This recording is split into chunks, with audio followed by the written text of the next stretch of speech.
Waandishi wa habari, habari za mchana. Naona na wananchi wa Sayu leo wamekuja hapa. Sayu hoye. Wananchi wa Sayu hoye. Karibuni sana ndugu zangu katika mkutano wa msemaji mkuu wa serikali. Na leo tupo hapa katika kijiji cha Sayu katika mkoa wetu huu wa Shinyanga. Tumekuja hapa baada ya kufanya ziara ya kutembelea miradi inayotekelezwa na serikali kwa ajili ya wananchi katika mikoa ya Mwanza na Shinyanga. Kwa hiyo hapa leo ni kama tunahitimisha katika sehemu ya mwisho tukiangazia kazi kubwa iliyofanywa na serikali ya awamu ya 6 chini ya Mheshimiwa Rais Dr. Samia Suluhu Hassan katika kutekeleza majukumu yake na kuwahudumia wananchi. Kipekee naomba nitumie nafasi hii kwanza kumshukuru na kumpongeza Mheshimiwa Rais wa Jamhuri ya Muungano wa Tanzania Dr. Samia Suluhu Hassan kwa uongozi wake makini, mahiri na uliobeba maono na dhamira ya dhati ya kuwainua Watanzania. Sote ni mashuhuda wa miradi mikubwa inayotekelezwa na inayoendelea kutekelezwa kwa lengo la kuboresha huduma na kuwaletea maendeleo wa Tanzania. Kwenu ndugu zangu waandishi wa habari na vyombo vyote vya habari, naomba kuwashukuru kwa dhati kwa kuendelea kujitokeza kwa wingi katika mikutano ya waandishi wa habari inayoandaliwa na Idara ya Habari Maelezo na Ofisi ya Msemaji Mkuu wa Serikali ambayo inaendelea jijini Dodoma. Tulianza na taasisi na sasa hivi tunaendelea na mikutano ya waheshimiwa mawaziri, lakini pia kwenye mikutano hii ambayo mimi naifanya kupita katika maeneo mbalimbali. Kama nilivyosema tangu mwanzo, niliamua kuwa nafanya mikutano katika maeneo inakotekelezwa miradi ili ndugu zangu waandishi wa habari na nyie mpate fursa ya kuona kile kinachotekelezwa. Na leo niko Shinyanga na sikutaka kukaa hotelini wala ofisini kwa mkuu wa mkoa. Nimekuja hapa kijiji cha Sayu na nyuma yangu ni shamba la pamba, na katika mkutano wangu wa leo nitawaeleza kazi kubwa na nzuri iliyofanywa na serikali katika kuendeleza zao la pamba ambalo ni moja ya mazao ya biashara kwa wananchi wetu wa Shinyanga na maeneo mengine ya ukanda wa Ziwa.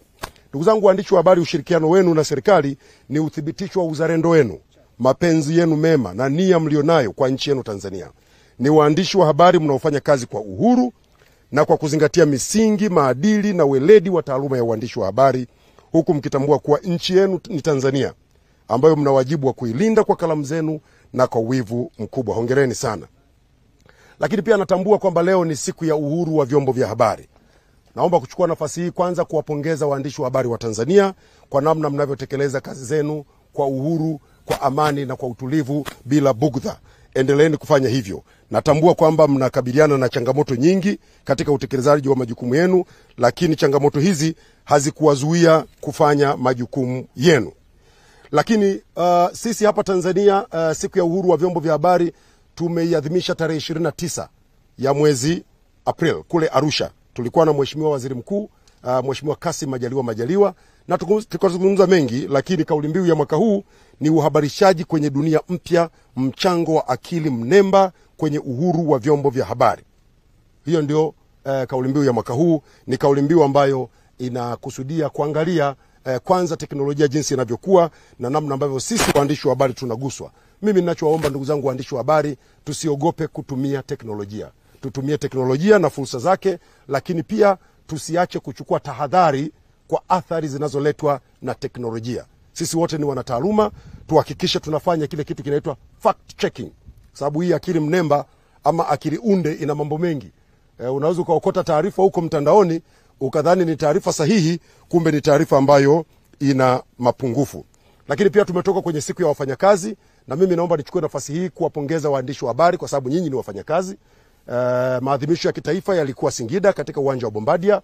Mheshimiwa Rais amezungumza na wafanyakazi wote wa Tanzania tukiwemo sisi waandishi wa habari, na amezungumza mambo mengi, lakini najua kubwa zaidi lilowagusa wa Tanzania ni nyongeza ya mshahara wa kima cha chini kwa 35.1%. Manake wafanyakazi wetu wa kima cha chini katika sekta ya umma wamepandishwa mshahara sasa kutoka shilingi 370,000 kwenda shilingi 500,000. Yaani ukiwa mtumishi wa umma kima chako cha chini utakachoanza nacho katika mshahara ni shilingi 500,000. Tunamshukuru sana Mheshimiwa Rais kwa dhamira yake, na sasa bodi ya mishahara inafanyia kazi kwa upande wa sekta binafsi. Lengo letu kama serikali ni kuhakikisha watumishi wote bila kujali yuko sekta binafsi ama yuko sekta ya umma, basi anapata mshahara anaostahili. Naomba kuchukua nafasi hii kuwashukuru wakuu wa mikoa ya Mwanza na Shinyanga. Mkuu wa mkoa kakaangu Saidi Mtanda kule Mwanza amenipokea vizuri. Jana tulitembelea miradi ya Mwanza, tumeona mambo makubwa yanayofanywa na serikali na yeye anasimamia kwa ukaribu. Nampongeza sana Mheshimiwa Said Mtanda. Lakini hapa Shinyanga leo asubuhi nilikuwa na Mheshimiwa Anna Mlingi Macha, mkuu wa mkoa wa Singida wa Shinyanga, akiwa na katibu tawala kakangu Salmu Hamdun. Kazi kubwa imefanyika na leo katika mkutano huu nitawadokeza japo kwa kifupi. Sasa ndugu zangu, najua muda ni mfupi, itabidi niende haraka haraka, lakini leo mkutano wangu nitagusa mambo kama 4-5 hivi.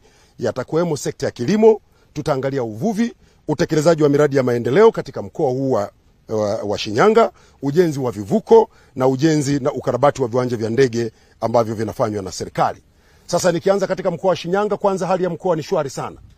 Nawashukuru sana viongozi kamati ya ulinzi na usalama ya mkoa kwa kazi kubwa wanaifanya, lakini kama ambavyo Shinyanga iko salama, Tanzania nzima iko salama.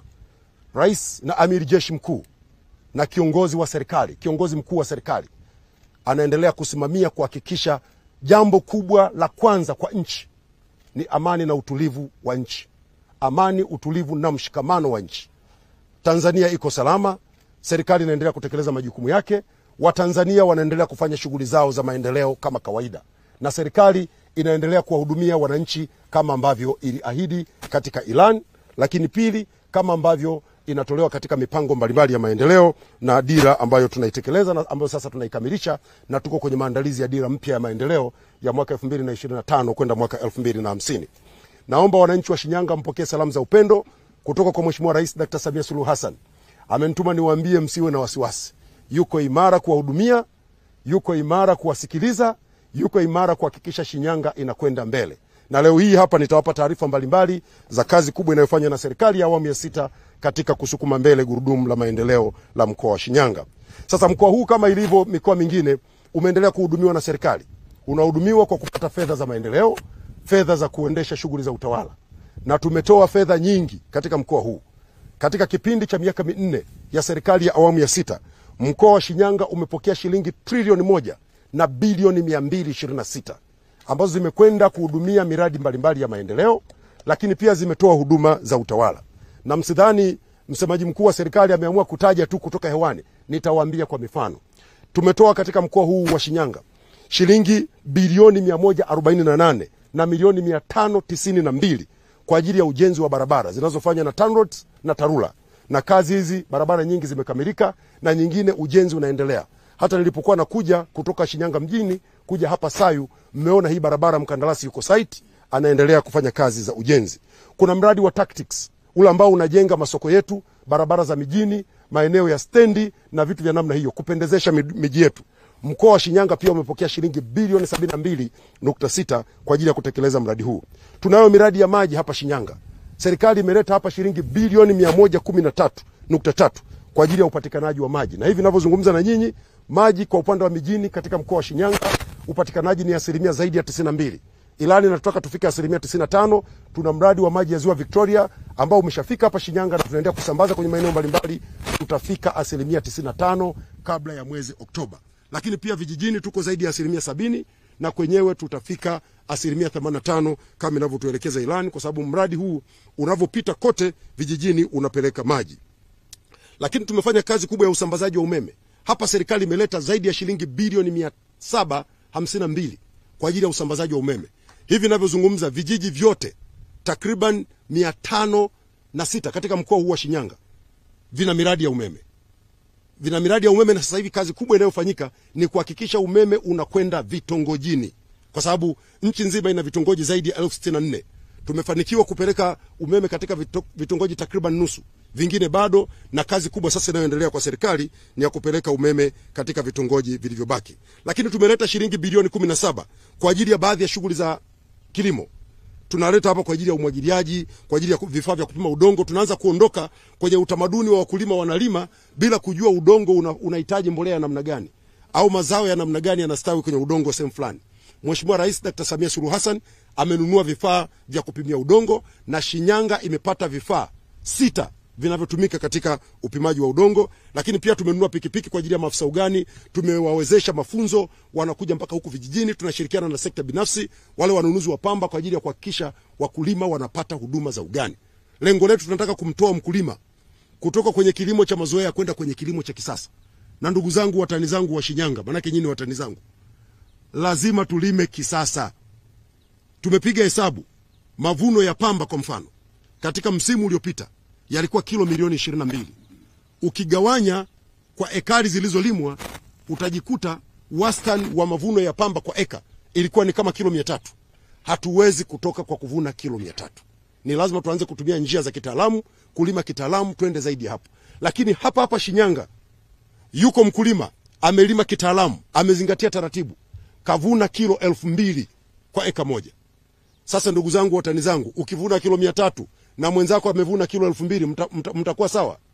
Hamwezi kuwa sawa. Kwa hiyo serikali ya Mheshimiwa Rais Dr. Samia Suluhu Hassan imeamua kuwekeza katika kilimo ili mkoa wa Shinyanga tuanze kutumia mbinu za kisasa za kilimo tuweze kuongeza uzalishaji. Sasa ndugu zangu, hayo nimesema kwa kifupi, lakini pia tumefanya pia kwenye elimu. Tumetoka hapo shule ya sekondari ya wasichana ya Shinyanga, shule nzuri kabisa, serikali imeleta pale zaidi ya shilingi bilioni 4.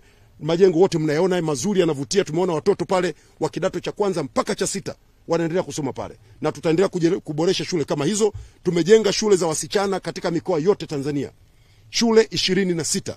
Ni kwa sababu Mheshimiwa Rais anataka kuwatoa wasichana katika lindi ambalo lilikuwa linawaondoa kwenye masomo ya sayansi, ili na wao wasome masomo ya sayansi, waweze kuwa madaktari wetu, waweze kuwa mainjinia wetu na taaluma nyingine katika masuala ya sayansi. Lakini pia tumeleta shilingi bilioni 77 kwa ajili ya ujenzi wa vituo vya afya. Tumejenga vituo vya afya hapa vipya kama 13 hivi katika mkoa huu vipya. Tumeongeza zahanati, tumeboresha shule zetu. Hospitali yetu ya mkoa hapa ambayo ni ya rufaa leo hii ina uwezo wa kutoa huduma za kibingwa za matibabu. Tuna mashine zote, karibu zote za kupima ambazo ukienda Muhimbili utazipata, na hapa zipo, tumeleta. Hata hiyo MRI ambayo bado sio muda mrefu na yenyewe tutaileta, kwa sababu tunataka watu wa Shinyanga na wao wapate matibabu yote yakiwa yamekamilika kutoka hapa Shinyanga. Sasa ndugu zangu, hayo nimezungumza ni kwa muhtasari tu kuhusu mkoa wa Shinyanga. Labda nizungumze pia kuhusu mkoa wa Mwanza, mkoa wetu jirani wa Mwanza, na kwenyewe pia tumefanya miradi mingi. Jana tulikuwa na waandishi wa habari, tumetembelea daraja la Kigongo Busisi, linaitwa daraja la JP Magufuli. Daraja hili ujenzi wake ulianza mwaka 2019 mpaka mwaka 2021 wakati hayati Dr. John Pombe Magufuli, rais wa awamu ya 5, alipokuwa anafariki, lilikuwa limefika 25%. Hivi ninavyozungumza ndugu zangu wa Shinyanga ambao na nyie mtalitumia daraja hili, limefika 99.5. Yaani hapa mtani wenu unashindwa kusema tu limekamilika 100%. Kazi imekwisha, kwa sababu Mheshimiwa Rais Dr. Samia Suluhu Hassan katika awamu ya 6 alisema anataka kuhakikisha miradi iliyoachwa na mtangulizi wake Mwanachato inakamilika, na kwa sehemu kubwa miradi imekamilika. Daraja la Kigongo Busisi limekamilika. Nilikuwa jana na waandishi wa habari, kazi inayoendelea pale ni ya kuchora ile mistari ya kwenye daraja, na tunamsubiri Mheshimiwa Rais aje afanye uzinduzi. Lakini pia tumekamilisha mradi wa ujenzi wa bwawa la Nyerere, linazalisha megawati 2115 na zote zimeingia kwenye grid ya taifa. Zinasafirisha, zinakuja mpaka hapa Shinyanga, na nyinyi mtanufaika na umeme huo. Huyo ndio Dr. Samia Suluhu Hassan. Lakini amekamilisha vipande viwili vya reli kutoka Dar es Salaam mpaka Morogoro na kutoka Morogoro mpaka Dodoma.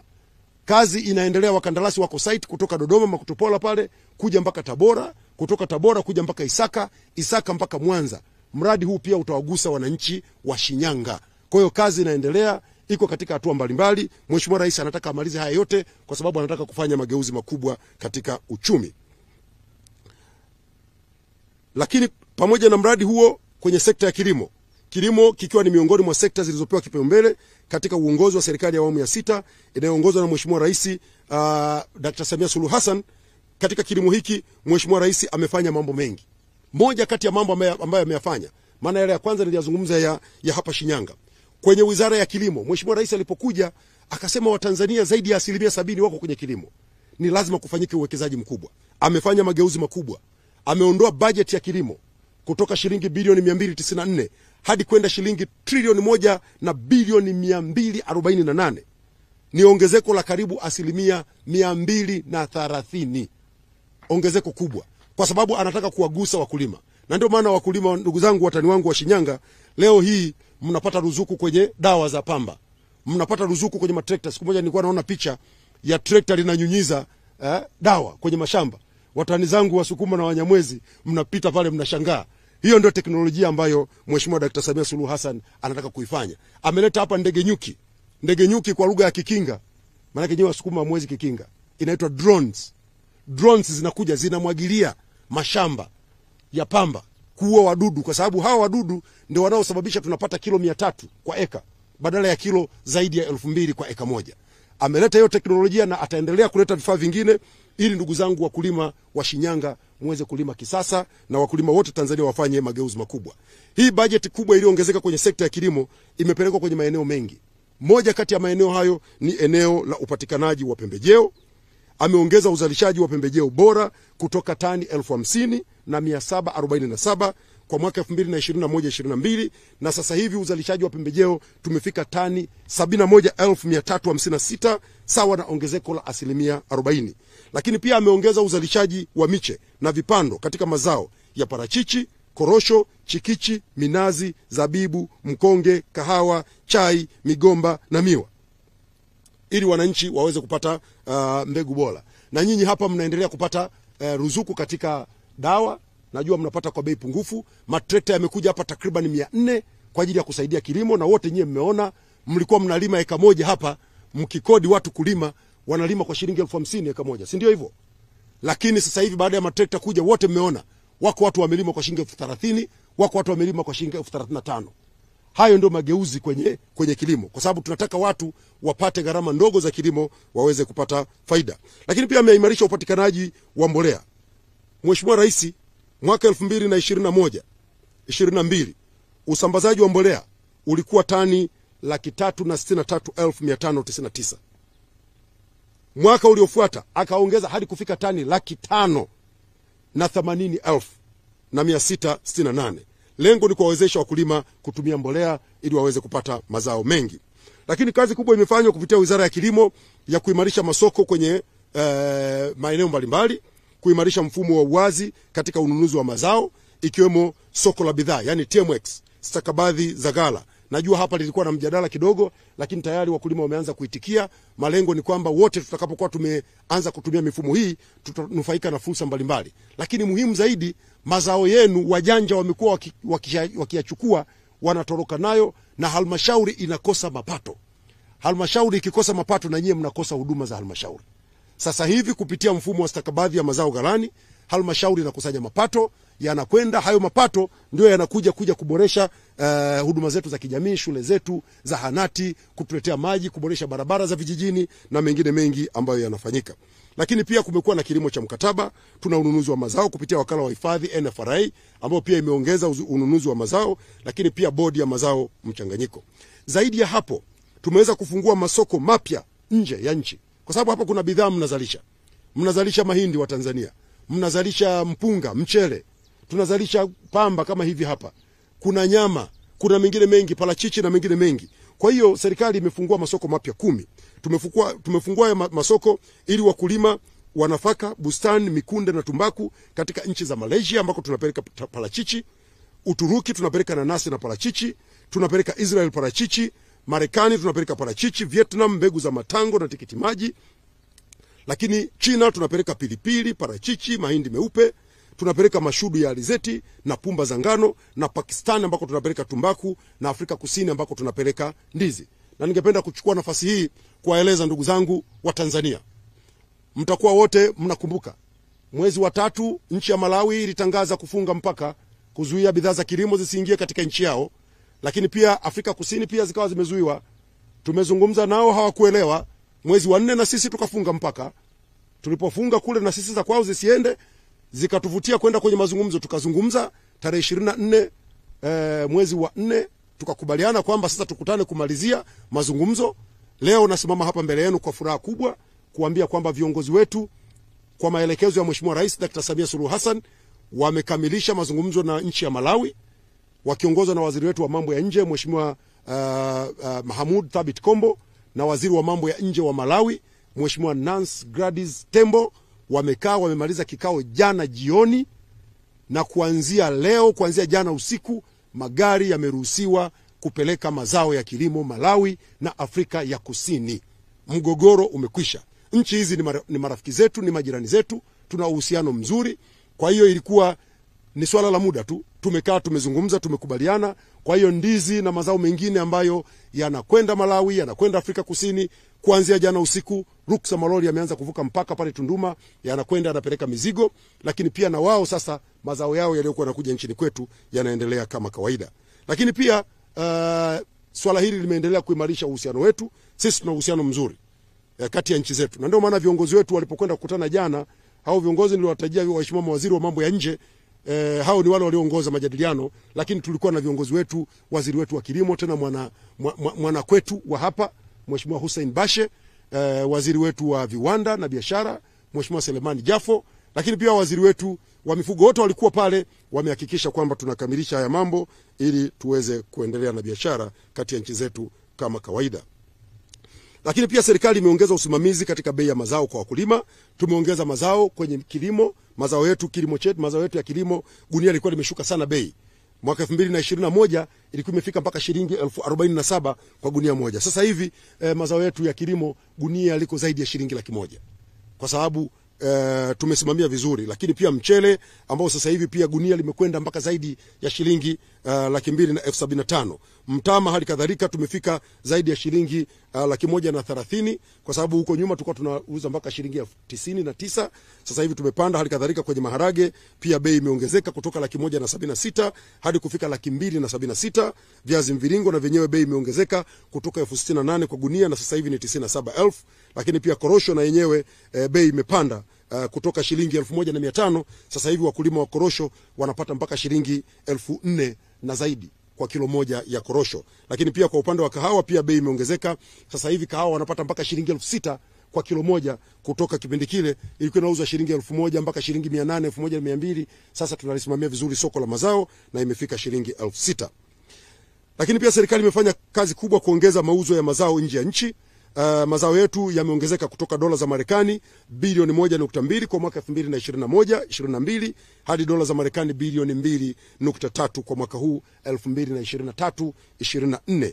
Na ongezeko hili limekuwa ni 91% na limegusa mazao kama kahawa, pamba, mkonge, chai, korosho, tumbaku, mboga, maua na mengine. Lakini pia serikali imefanikiwa kuanzisha mnada wa chai Dar es Salaam mwezi Novemba mwaka 2023, ambao unasaidia kupunguza gharama za biashara zilizokuwa zinasababisha kutumia mnada wa chai wa Mombasa. Sasa hivi tunafanyia hapa nchini kwetu. Na pia serikali imetoa shilingi bilioni 29.3 kulipa fidia ya hasara iliyopatikana na makampuni yaliyonunua kahawa kwa bei yaliyonunua mazao yetu kwa bei ya chini. Frank yuko hapa, niletee tablet yangu, naona hii inazidiwa na joto. Kwa hiyo ndugu zangu, kazi inakwenda vizuri kwenye kilimo. Mheshimiwa Rais hana muhali, anahakikisha kwamba tunafanya usimamizi mzuri wa kilimo ili wakulima wetu waweze kunufaika vizuri na faida. Teknolojia wakati mwingine na yenyewe ikikutana na joto inapata shida kidogo. Sasa ndugu zangu, nilikuwa nazungumzia kuhusu mazao ya kilimo na uzalishaji wake, lakini pia mambo mengine ambayo yamefanyika vizuri ni pamoja na kuimarisha shughuli za umwagiliaji. Tumefanya kazi kubwa kwenye kuimarisha shughuli za umwagiliaji. Hivi ninavyoongea na nyinyi, kupitia tume ya umwagiliaji tunaendelea na utekelezaji wa miradi 780 ya umwagiliaji. Kati ya miradi hiyo, miradi 133 ilianza mwaka 2022-23 na miradi 647 imeanza mwaka 2023-24. Tumeajiri wataalamu wa kilimo 220 na kusambaza katika ofisi za umwagiliaji zilizopo katika kila wilaya. Wanaendelea kufanya kazi katika maeneo hayo. Lakini pia tumefungua ofisi za umwagiliaji katika wilaya 139 ambazo zinaendelea kutoa huduma. Lakini pia tumenunua mitambo 15 na magari 53 kwa ajili ya shughuli za umwagiliaji. Tumeweza kuongeza uzalishaji wa mazao ya chakula. Sasa uzalishaji wa mazao ya chakula, kwa mfano mahindi, maharage na mchele, na ndugu yetu waziri wetu wa kilimo anasema haya pamoja na kwamba ni ya chakula pia ni ya biashara. Sasa uzalishaji wa mazao haya umeongezeka kutoka tani milioni 17,148,290 kwa mwaka 21-22 na sasa tumefika tani milioni 22,800,316, na hiyo ni msimu uliopita. Msimu huu huenda tukawa na ongezeko kubwa zaidi. Sasa hili ongezeko lililopita ni 32.98 na tumeifanya Tanzania kuwa na utoshelevu wa chakula. Kwa upande wa uzalishaji wa mazao makuu ya biashara, nao tumeongeza kutoka tani 898,967 kwa mwaka 2021 na sasa tumefika tani 1,260,321 kwa mwaka 2023.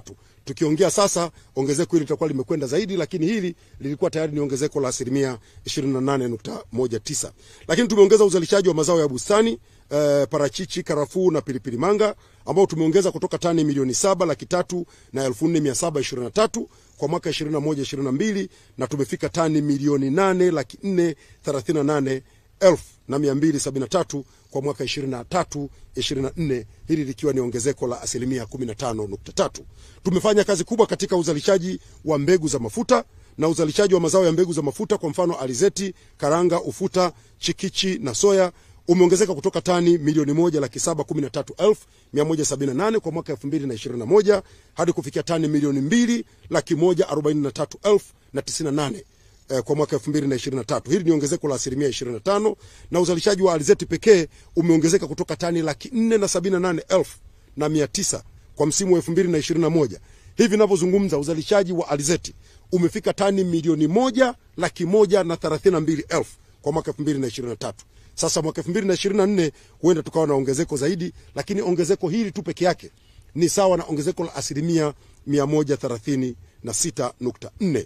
Na zao la mafuta, maana yake tunapoliongeza la alizeti tunaongeza upatikanaji wa mafuta kwenye nchi yetu. Tumekuwa tukiagiza mafuta kutoka nje ya nchi na kutumia fedha nyingi za kigeni, lakini kwa kuongeza uzalishaji wa alizeti maana yake tunapunguza uagizaji wa mbegu kutoka nje ya nchi. Lakini pia tumeweza kuongeza ajira na zenye staa kwa vijana kupitia miradi yetu mbalimbali. Wote mnafahamu tulianzisha program ya Jenga Kesho Iliyo Bora, yani BBT, Building a Better Tomorrow. Tumewezesha vijana 686 kupatiwa mashamba kwa ajili ya utekelezaji wa shughuli za kilimo, ambapo jumla ya ekari 201,000 zimepatikana katika mikoa ya Dodoma, kule Membe, lakini pia Membe, Ndogowe na Chinangali, lakini Njombe, eneo la Ikangasi, na Kigoma kule tumepata ekari kama 36,000 na Kagera kule kama ekari 5,003. Kwa hiyo hizo zote zinafanya jumla ya ekari zilizopatikana kuwa 201,242 ambazo tumezifanya kupitia mradi wetu wa BBT na kuwezesha vijana hao 686 kupata kazi za kufanya. Wahitimu 230 wamechaguliwa kuanza program katika kata 40 zinazozalisha pamba katika mikoa ya Pwani, Shinyanga, Tabora, Simiyu, Mara na Mwanza. Matokeo ya mwisho ya uratibu huu ni kuwezesha vijana kuona fursa za kujiajiri. Na pia tunatoa mikopo ya riba nafuu ya asilimia kama 4.5 ili kuwawezesha kupata vifaa na kutumia teknolojia za kisasa katika uzalishaji. Lakini tumefanya kazi kubwa ya urasimishaji wa sekta ya kilimo. Nafahamu wakulima wengi wanahitaji kupata fedha, kupata mikopo kutoka kwenye taasisi mbalimbali. Changamoto kubwa tuliyokuwa nayo ni kwamba wakulima wetu wengi wamekuwa hawajarasimishwa. Tumeanzisha mfumo ambao tunasajili wakulima. Sasa mfumo wetu wa kusajili wakulima mpaka sasa tumeshasajili wakulima 3,681,249 ambao wamesajiliwa kwenye mfumo huu wa wakulima, na sasa wamekuwa rasmi, wanafikiwa na huduma mbalimbali za ugani, za pembejeo, ya ruzuku na mahitaji mengine ambayo serikali inafanya, na wadau mbalimbali wanakuja kushirikiana nasi. Lakini pia tumeainisha, kama nilivyosema hapo juu, tumeainisha na kutambua na kusajili ardhi ya kilimo, kwa sababu hilo ndio jambo muhimu sana, ili tuweze kujua wapi panalimwa, wapi panafugwa, wapi kwa ajili ya makazi. Sasa ardhi ya kilimo ibaini kama nilivyosema ekari 201,241 katika mikoa hiyo ya Dodoma, Kagera, Kigoma, Mbeya na Njombe kwa ajili ya mashamba makubwa. Tumeimarisha shughuli za ugani. Wakulima wetu kama nilivyosema wanahitaji kutumia shughuli bora za ugani. Kwanza kuanzisha kituo cha ushauri kwa wakulima kinaitwa M-Kilimo.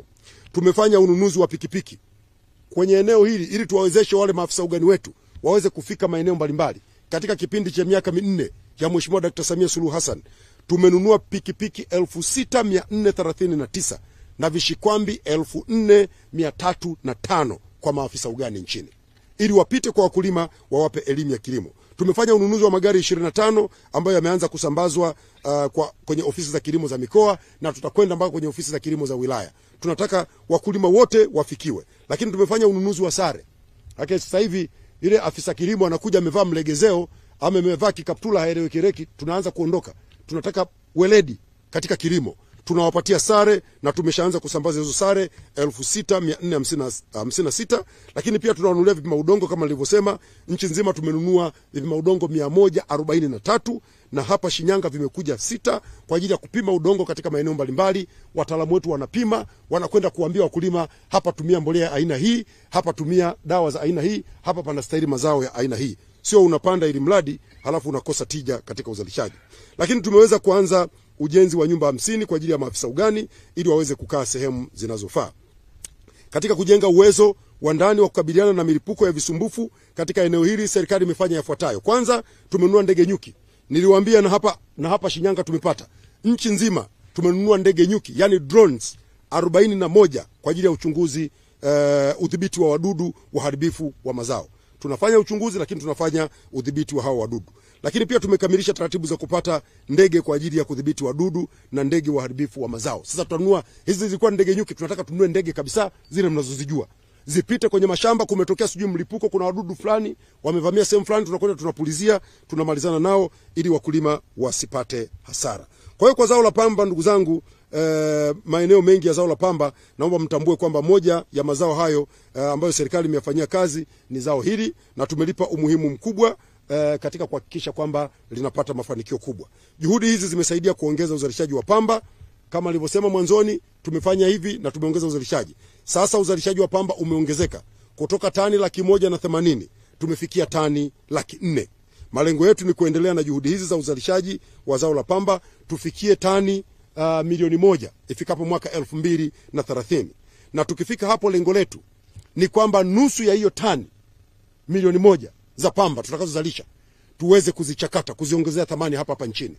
Tukiziongezea thamani hapa nchini, tutapata fedha zaidi, tutazalisha ajira kwa watu wetu, lakini pia tutaweza kusimamia zao vizuri. Tutazalisha bidhaa za afya, tutazalisha nyuzi, tutazalisha vitambaa, ili suti kama hii niliyovaa msemaji mkuu wa serikali izalishwe moja kwa moja kwa pamba iliyotoka Shinyanga, iliyochakatwa Tanzania na kuwanufaisha wa Tanzania.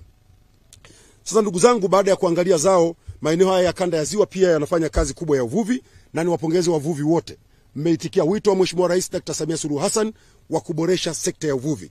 Sasa tangu Mheshimiwa Rais aingie madarakani mwezi Machi mwaka 2021, ameipa kipaumbele sekta hii ya uvuvi na mifugo kwa kuongeza bajeti ya uvuvi kutoka shilingi bilioni 121 ya mwaka 2021-22 hadi kufikia shilingi bilioni 460 kwa mwaka 2024-2025.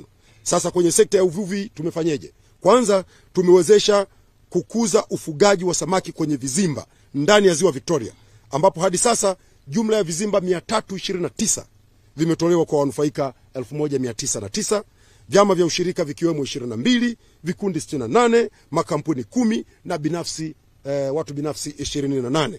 Matokeo yake ni kwamba vikundi 18 vimevuna tani kama 147 za samaki na kukusanya shilingi bilioni 1 za Kitanzania kutoka kwenye mazao ya samaki. Lakini serikali pia imetoa kiasi cha shilingi milioni 259 kwa ajili ya ununuzi wa ndege nyuki, yani drone, kwa ajili ya kudhibiti uvuvi haramu, lakini pili, kufanya ufuatiliaji wa maeneo ya uvuvi ndani ya ziwa.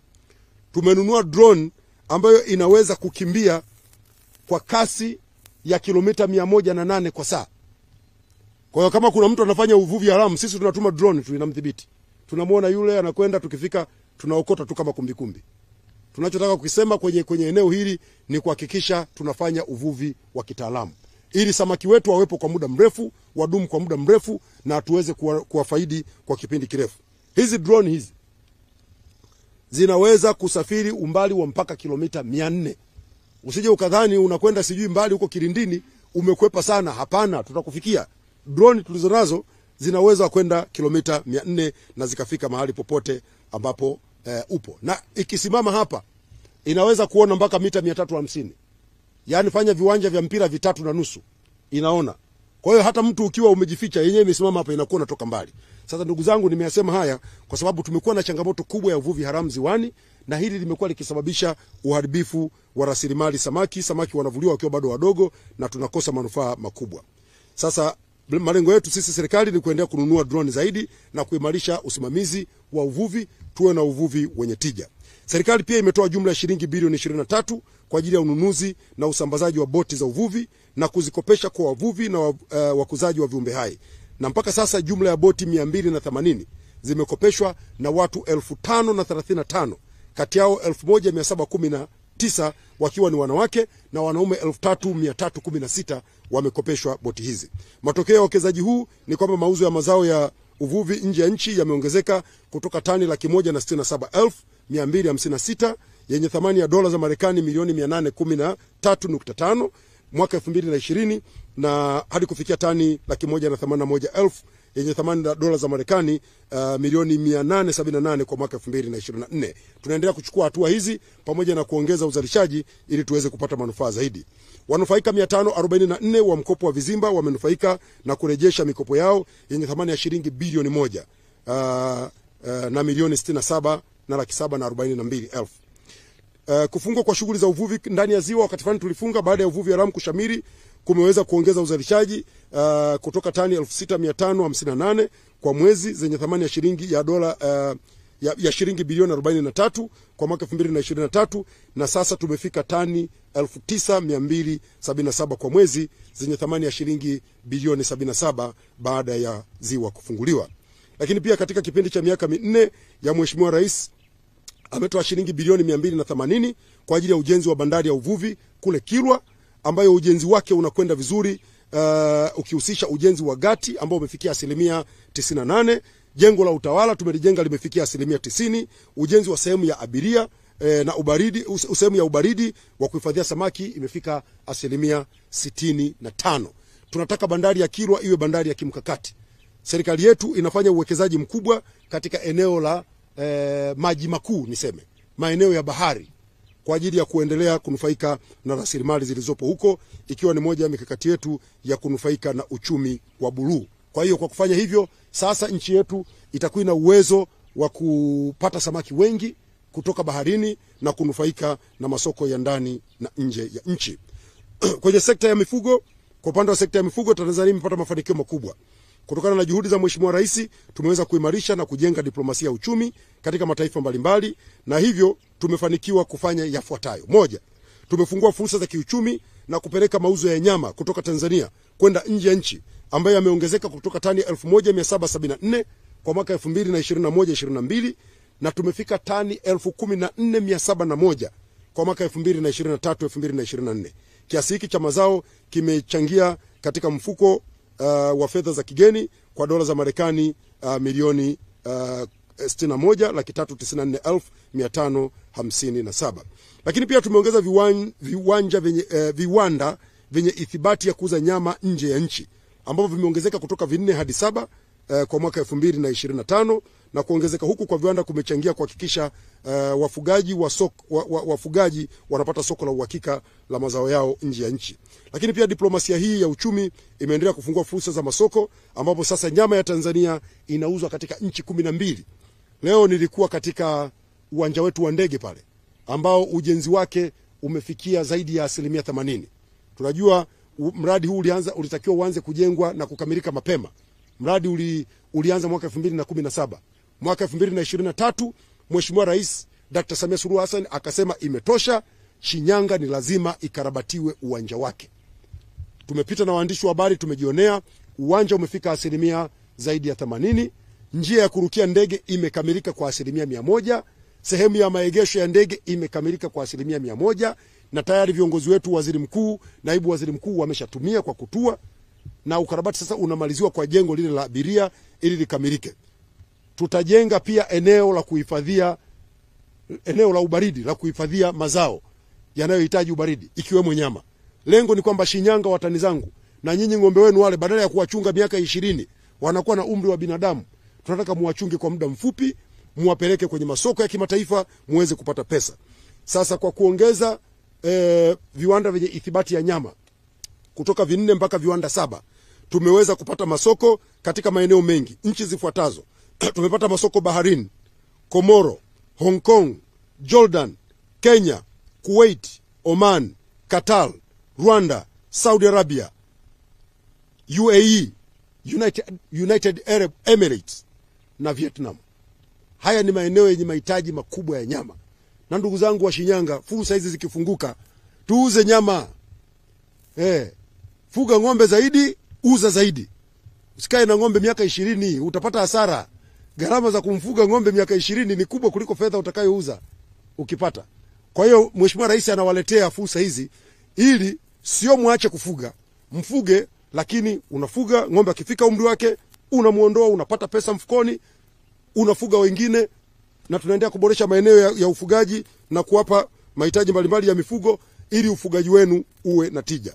Programu hizi zitakapokuwa zimeanza kwa nguvu, naomba mziunge mkono ili tuweze kunufaika na fursa hizi. Vijana wetu 106 waliohitimu katika programu ya BBT awamu ya kwanza wamekopeshwa na kupatiwa vitalu vyenye ukubwa wa ekari 10 kila mmoja katika ranch za Kigoma katika mkoa wa Kagera kwa ajili ya kuendeleza na kunenepesha mifugo. Ili wanenepeshe mifugo wauze nyama. Lakini jumla ya ekari 210,090 zimepimwa katika vijiji 264 ikiwa ni jitihada za kuongeza uzalishaji wa mazao ya mifugo. Lakini pia Rais Dr. Samia Suluhu Hassan ametoa shilingi bilioni 28 kwa ajili ya chanjo ya ruzuku ya mifugo. Hatua hii inalenga kuimarisha afya ya mifugo sambamba na kumpunguzia gharama mfugaji. Mifugo inayokusudiwa kuchanjwa kwa ruzuku ni ng'ombe ambao watachanjwa kwa shilingi 500, mbuzi kwa shilingi 300 na kuku bure, yani bila malipo. Tunataka watu waweze kuchanja wapate faida kutokana na mifugo ambayo wanaifuga. Sasa ndugu zangu, pamoja na utekelezaji wa miradi hiyo katika ukanda huu wa Ziwa, ipo kazi nyingine kubwa ambayo imefanywa na Mheshimiwa Rais. Na yenyewe ni kuimarisha usafirishaji wa majini. Mikoa hii ya kanda ya Ziwa inaguswa na usafirishaji ndani ya Ziwa Victoria. Sasa serikali kupitia kampuni ya Meli Tanzania, Tashco, imeendelea kutekeleza miradi mbalimbali ya kuimarisha huduma za usafirishaji wa abiria na mizigo katika Ziwa Victoria na Ziwa Tanganyika. Na hapa kwa kuwa tupo katika kanda ya Ziwa, nataka niwaambie ndugu zangu wananchi wa kanda ya Ziwa kuwa hakuna wakati katika historia ya nchi yetu ambapo serikali iliwahi kufanya uwekezaji mkubwa katika usafiri na usafirishaji katika kanda ya Ziwa, katika Ziwa Victoria, kama serikali ya awamu ya 6. Tuna kila sababu ya kumshukuru Mheshimiwa Rais Dr. Samia Suluhu Hassan. Jana nilikuwa na waandishi wa habari pale Mwanza. Tumetembelea vivuko. Pana vivuko pale vinajengwa kupitia Songoro Marine, vivuko 5. Kuna kazi kubwa inafanywa ya ujenzi wa MV Mwanza hapa kazi tu. Kazi ile imefika 98%, karibu 99%.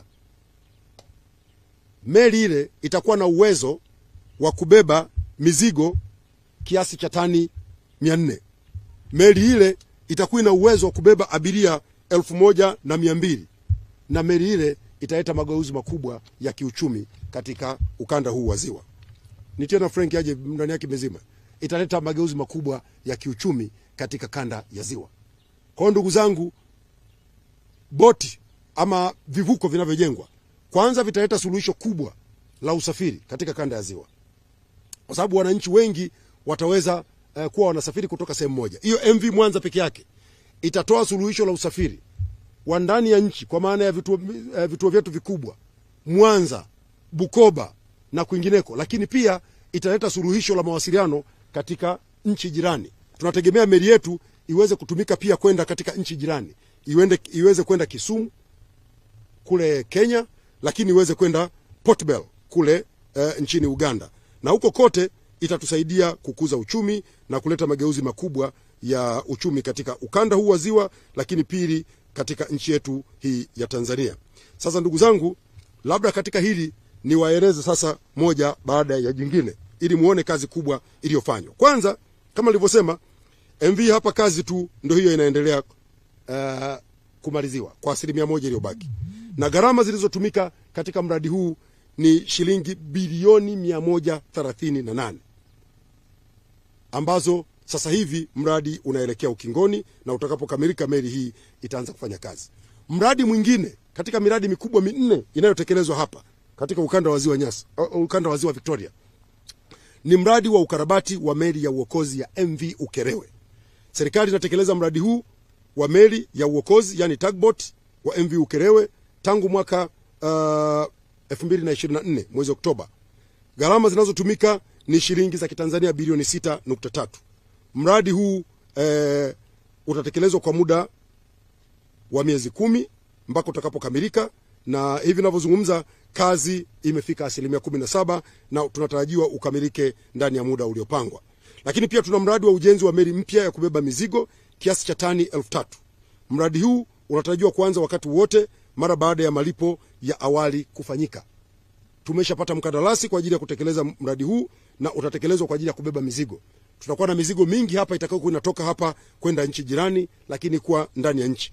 Tunatekeleza mradi huu kwa dola za Marekani milioni 58.2. Lakini pia tuna mradi wa ukarabati wa meli ya kubeba mafuta MT Nyangumi. Mradi huu utahusisha meli itakayobeba mafuta kiasi cha lita 400,000 ambazo ni sawa na tani 350 za mzigo.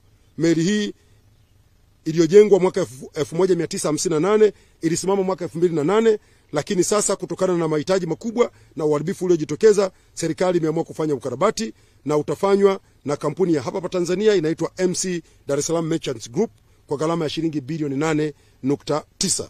Mradi huu unatarajiwa kutekelezwa kwa muda wa miezi 10 kwa mujibu wa mkataba, na wenyewe wakati wote ukianza tutawajulisha ili tuweze kukamilisha. Lakini pia tuna miradi katika ziwa Tanganyika. Tuna karabati meli ya MV Sangara. Mradi huu unahusu ukarabati wa MV Sangara itakayotumika kubeba shehena ya mafuta kiasi cha lita 410,000 katika ziwa Tanganyika. Meli hii ilijengwa muda mrefu tangu mwaka 1981 na mradi huu ulianza kutekelezwa mwezi Novemba mwaka 2021 na unatekelezwa kwa dola za Marekani milioni 3,600,000. Hatua iliyofikiwa mpaka sasa umefikia 98% na utakamilika katika kipindi kifupi kijacho. Lakini pia tuna mradi wa ukarabati wa meli ya MV Liemba.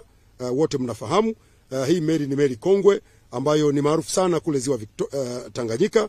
Shughuli ya ukarabati zilianza tangu mwaka jana mwezi Julai tarehe 13, na tayari serikali imeshamlipa mkandarasi kiasi cha fedha za awali na kazi hii inaendelea. Tunao mradi wa ukarabati wa meli ya MV Mwongozo. Mradi huu unatarajiwa kugharimu shilingi bilioni 9 na kazi yake pia itafanyika kwa muda wa miezi 9.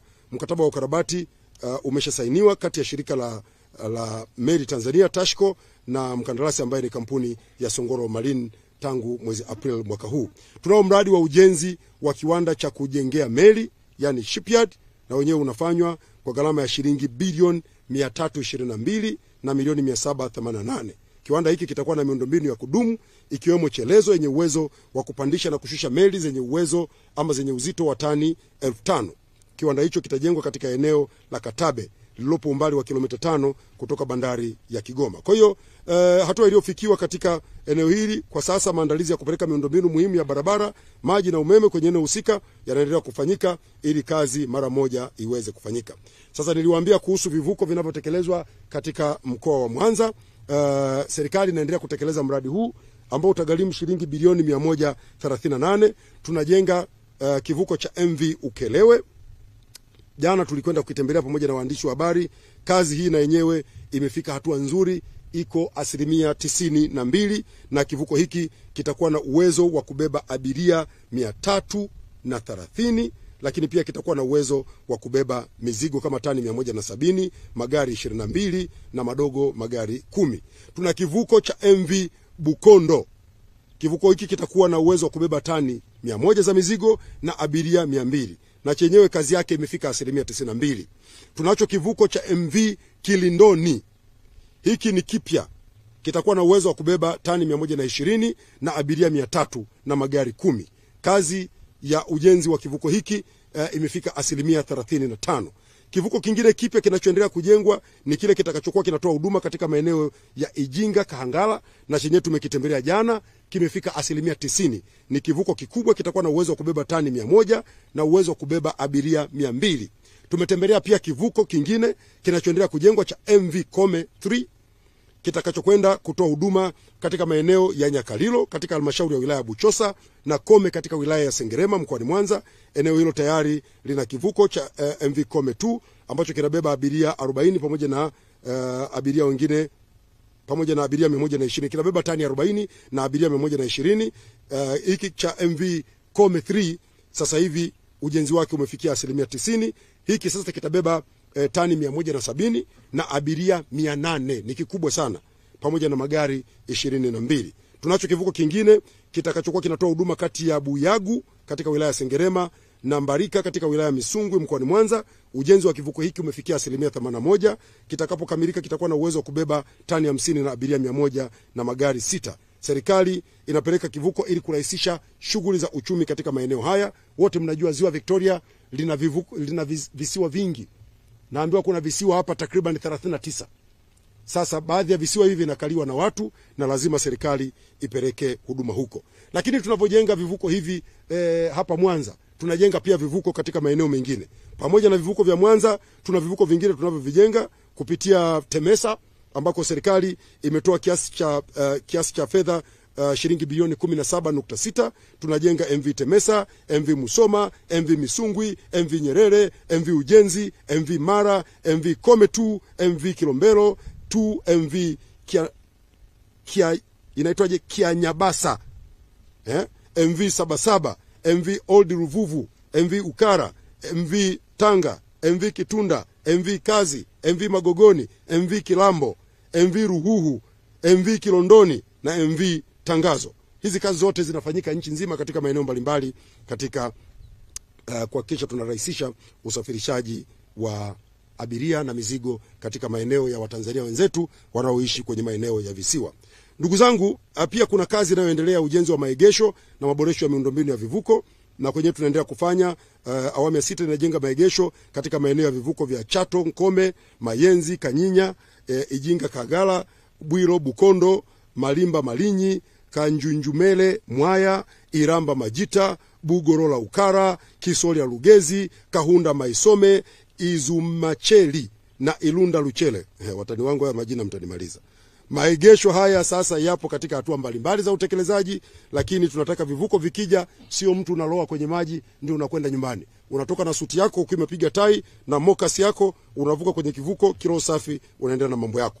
Lakini ujenzi wa miundombinu ya majengo katika maeneo ya kutolea huduma za vivuko yanaendelea huko Chato na Lugasa, Sengerema.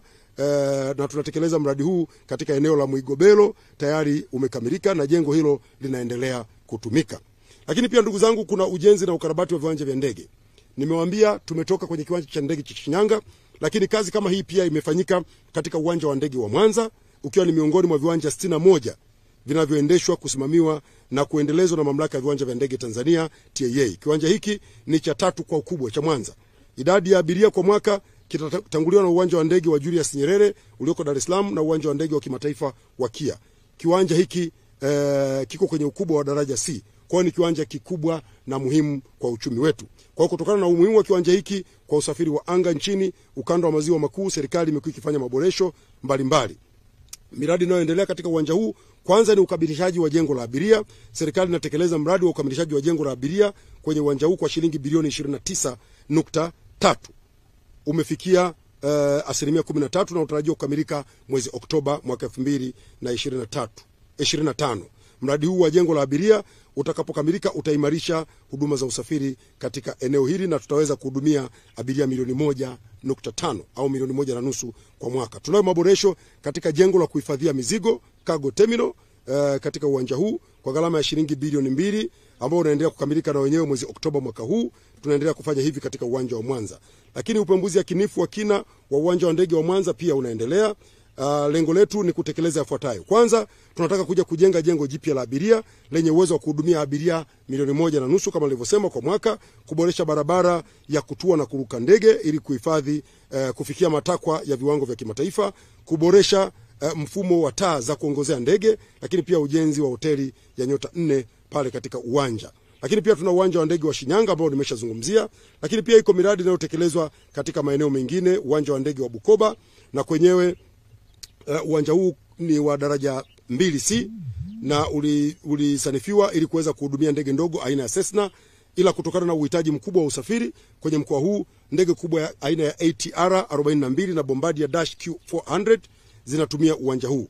Sasa hivi tunaangalia uwezekano wa kujenga uwanja kwenye eneo mbadala ambalo baada ya kufanya tathmini sasa serikali imepitisha na kuridhia kwamba tutajenga uwanja mwingine baada ya kukamilisha taratibu za utoaji wa eneo la Kiabajwa.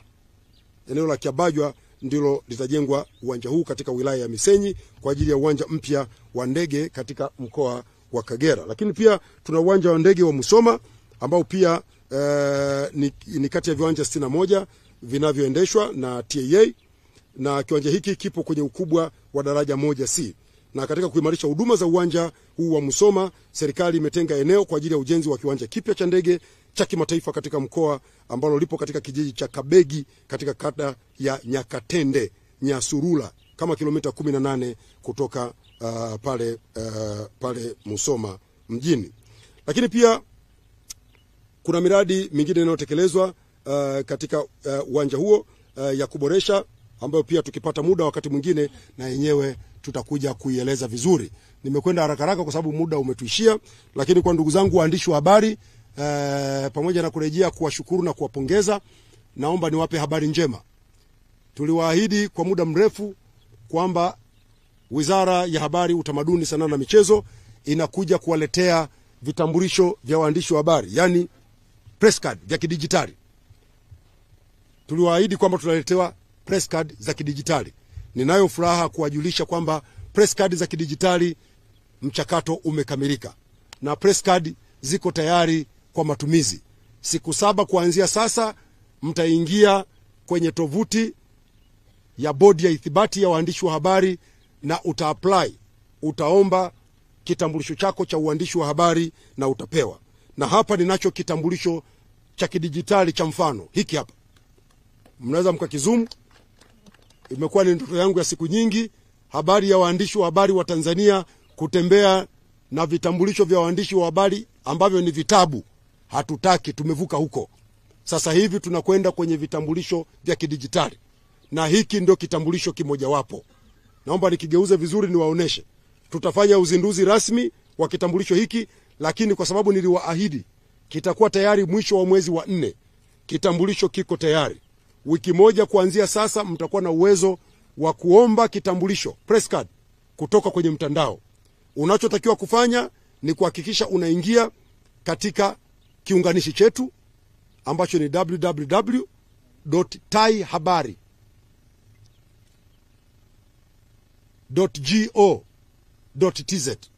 Mkiingia kwenye mtandao mle, wewe andika kwanza Bodi ya Ithibati, itakuletea hicho kiunganisho. Ukifika pale hicho kiunganisho kitakuelekeza mpaka pale ambapo utaweza kujaza taarifa zako na ukapata kitambulisho chako ama press card cha kidijitali. Haya ni mafanikio makubwa ambayo tumeyapata. Mbele ndio huko na nyuma ni huko. Faida ya kitambulisho hiki, kwanza chepesi kama mnavyokiona, kama kadi ya benki. Lakini pili, hiki sasa wale wasiokuwa waandishi wa habari hawatapenya. Kwa sababu wadau wetu watakachokifanya, ukisema wewe ni mwandishi wa habari au unaenda sehemu wanataka wakutambue, unamwambia wewe ni mwandishi wa habari, atatumia kifaa chochote, iwe simu janja yani smartphone, kiwe kishikwambi yani tablet, au kifaa chochote ambacho kinaweza kusoma msimbo papo, QR code. Hii ndio QR code. Kifaa chochote kinachoweza kusoma msimbo papo, kikija kusoma hapa kitasema huyu ni Gelson Patinus Msigwa, mwandishi wa habari wa TBC, anafanya kazi kituo cha Songea, na hivi na taarifa zako zote zinapatikana kwenda kwenye tovuti ya Bodi ya Ithibati ya Waandishi wa Habari, Journalists Accreditation Board, ambayo tumeianzisha, tumeisajili na imeanza kazi. Kwa hiyo kama wewe sio mwandishi wa habari, mtu akija kusoma hii QR code, huu msimbo papo, taarifa zako hazitaonekana. Maana yake wewe siye. Sasa ombi langu waandishi wa habari, la kwanza, kitambulisho hiki kwanza ni mali ya Bodi ya Ithibati ya Waandishi wa Habari Tanzania. Sawa? Ni mali ya Bodi ya Ithibati. Kama ilivyo kitambulisho cha NIDA, hiki ni mali ya Bodi ya Ithibati ya Waandishi wa Habari Tanzania. Ukipewa wewe ndiye unayewajibika kwa lolote litakalofanyika kwa utambulisho wa kitambulisho hiki. Sio kitambulisho umekiacha huko, mtu amekichukua kaenda kufanyia utapeli, tutambaini, kwa sababu sasa tutakuwa tunaweza kufuatilia kwa kupitia mfumo. Tukibaini tutakupata wewe. Ninachowaomba, kitunzeni kama mboni yenu ya jicho. Huu ndio utambulisho wenu wa kazi. Muwe nacho mfukoni, usikiache hovyo hovyo. Sawa?